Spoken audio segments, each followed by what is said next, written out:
之前有风声讲，准副总统萧美琴到欧洲煞予德国拒绝入境。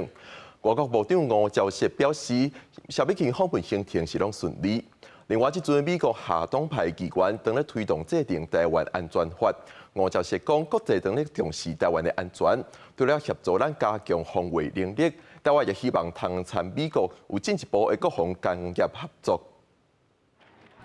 招聘各大单位正外国美食，任内最后一届以外交部长的名义出席欧洲节活动。吴钊燮有感想，表示欢喜以外，原来有淡薄仔唔甘。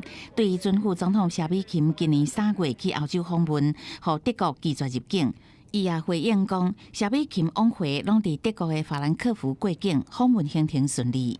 受到包括捷克或者是立陶宛和比利时等等的这个欢迎，也加强我们台湾跟中东欧地区国家的关系。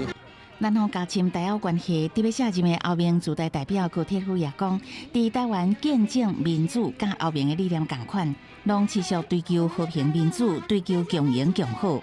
Taiwan has proven to be a proud member of democracies, of this exclusive club of global democracies. 台湾的安全情势，国际社会也拢真关心。不过，对华各相关台海紧张情势，美方进程事件，中国头一届针对台海议题展开联合军演。吴钊燮讲，理念共款的民主国家应该爱加强合作，抵制威权主义的扩张。的确，中国跟俄罗斯是跟我们理念不一样的国家，那他们也不断的对外展开侵略或者是扩张。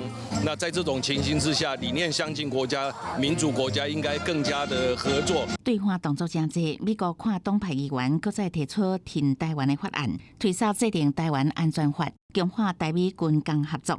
吴钊燮嘛讲，那会当强化台湾的防卫能力，美方也希望借由台湾的工业能力，伫美国的国防工业会当有进一步的合作。